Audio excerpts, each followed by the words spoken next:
Twitter account post na BSCN. Okay, na mayroong 1.2 million followers. Check nyo na lang po sa inyong mga Twitter, no? Analysis niya tungkol sa Sidra Chain. Marami itong pinopost na mga magkakaibang project, pero malimit din na may mga posting siya tungkol sa Sidra, no? At yan yung pag-usapan natin.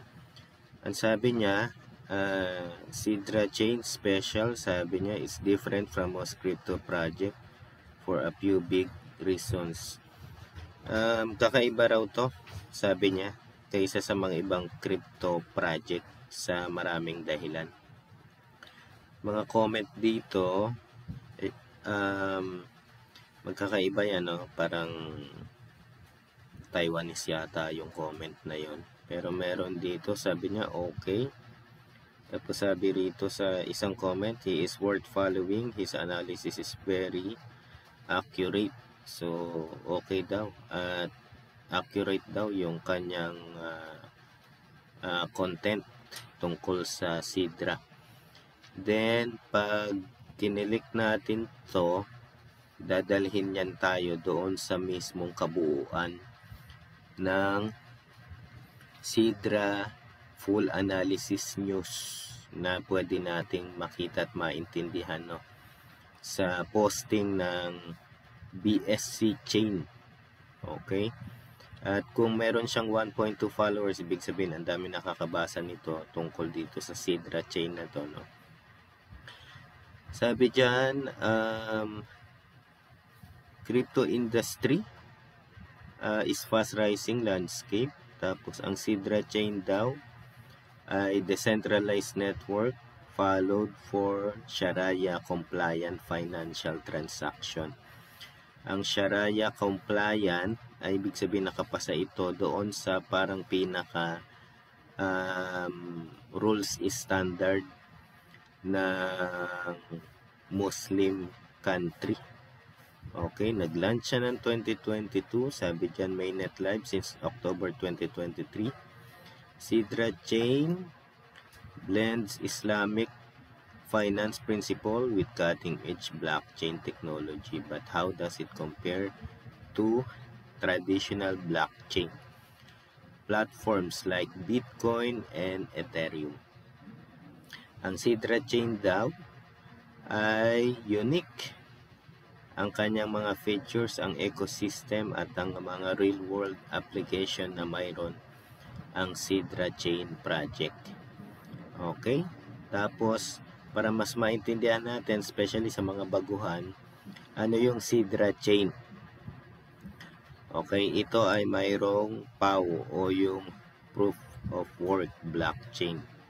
Nakaport siya galing sa Ethereum, designed to facilitate fast, transparent, and low-cost financial transactions that adhere to Islamic law or Sharia, unlike traditional banking system that rely on intermediary. Sidra Chain enables peer-to-peer exchanges recorded on a public ledger. Okay, alam naman natin yan. Once na may mga transaction po kayo, sending and receiving, ay nasa public ledger yan, makikita natin yung lahat ng mga kumbaga transaction hash, nandun po yon. Okay, tapos kung mapansin po niyo, pag nag-send kayo wallet to wallet, ay mabilis lang na natatanggap nung receiver galing sa sender. Kahit sa inyo, no, itry po ninyo mag-send ng galing doon sa iba, mag-send sa inyo, mabilis lang. Although wala pang value ang ating Sidra, pero nandito tayo parang nasa testnet, pero yung parang pinaka mainnet niya ay live na. Simula na daw yun nung 2023, 2025 na tayo ngayon. Naka-live na siya, pero wala pang value, pero magkakaroon po yan, no? Yung mga KYC natin, siguro yun ang reason kung ba't nagkaroon ng mga KYC na ganon. yung face to face, yung pupunta ka physical doon sa isang KYC verifier, ay yun siguro yung reason, no? Then nakalagay dyan, with over 780 million Sidra coins or SDA in circulation and a mobile app launched in July 2024, this platform is gaining traction, although without challenges. Mayroon daw siyang 780 million Sidra coins circulation. Baka ito na yung total circulation. Pagkakalam ko, nag-burn sila parang 717 lang yung total supply o yung circulating supply, no? Pero naman yon, mababa lang to pag nag-launch ito, hindi katulad ng Pi Network na napakaraming supply. Kaya tingin ko lang ang price value nito pag nag-open na siya ay mataas-taas kaysa sa Pi Network. Baka nasa $20, pero sabi nila nung pang mga nakakaraang taon nasa $525 ang isang Sidra. Ayon doon sa mga expert daw, pero malalaman natin yan sa final kung totoo nga yun, no? At yung link nito siguro ilalagay ko na lang doon sa description link para mabasa natin lahat, kasi medyo marami-rami yan kung yan ibabasahin natin, pero lalo na sa mga baguhan. So para maintindihan po natin kung ano yung meron sa project ng Sidra Chain na to. Okay, congrats doon sa mga na KYC na. At least pwede na kayong makapag-swap sa mga ibang project coin dyan sa loob ng Sidra, at makapag-contribute din doon sa mga lalabas pa lang ng mga project coin, at doon sa mga nag-aantay na mag-open mainnet ay malapit-lapit na yan. Hindi naman ito tatagal, hindi katulad to ng Pi Network na 5 years.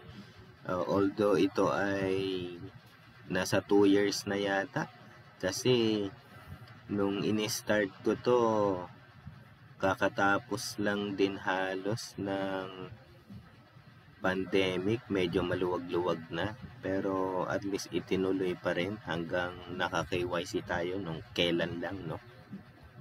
So mag-KYC na po kayo dyan sa mga satellite office na malapit sa inyo, kasi baka biglang mag-open mainnet to, sayang naman kung hindi kayo nakapag KYC para yung coin nyo magagamit natin. Ano man ang magiging value, sa tingin ko lang talaga medyo maganda-ganda value nito kumpara sa Pi Network. Sabi nga dito sa isang post, Sidra family, Sidra Bank includes not only Sidra Dex but also Sidra Wallet, a secure digital wallet, Sidra Pay, an electronic payment system, Sidra Invest, an investment platform, Sidra Insurance, digital insurance services, Sidra Social Impact Community Projects. I-click natin. Okay na.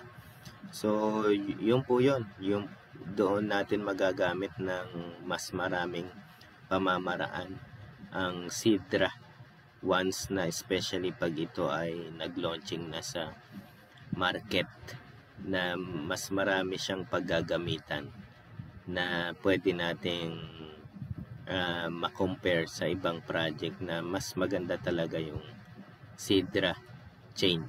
Okay, kaya antayin na lang natin yung launching nito. Andyan pa yung mga ibang post niya. Sa Nigeria, nandito, no, Sidra KYC centers now operational in Nigeria. Although malaking bansa ang Nigeria at hindi kumbaga parang hindi pwede para sa iba na mag-travel doon sa north or west or south para mag-KYC, kaya nagre-reklamo yung mga ibang Nigerian kasi okay naman daw sa kanila mag-KYC pero hindi sapat yung distance ng layo.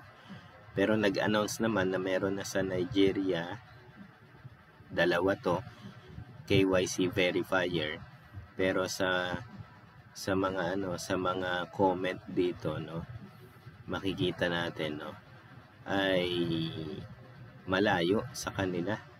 Yan, why this physical verification? Why must it be only on northern part of Nigeria? You focus your verification center. Mas maganda rito, parang katulad dito sa atin sa Pilipinas, magkaroon ng satellite.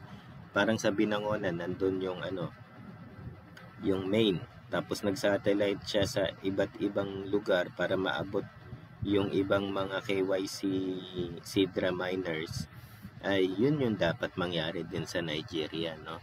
Depende na lang kung may contact siya doon sa mga ibang kilala niya na pwede niyang gamitin na maging satellite office para mas malapit doon sa mga magki-KYC doon sa bansa nila.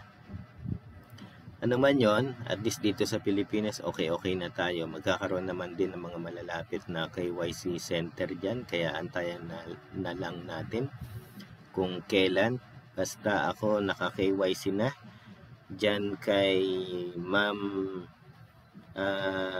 Villaflor dyan sa Dasmariñas, Cavite.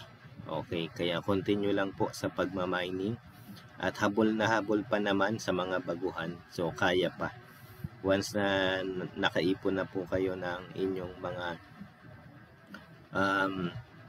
token, at naka 180 na kayo, ay pwede na kayo mag KYC para meron pa ring matira after KYC na pwede nyo magamit sa swapping o antayin yung value na nandun sa available balance po natin. So yun lang po sa Sidra, at continue lang po at share lang po ng mga content na mga video po natin.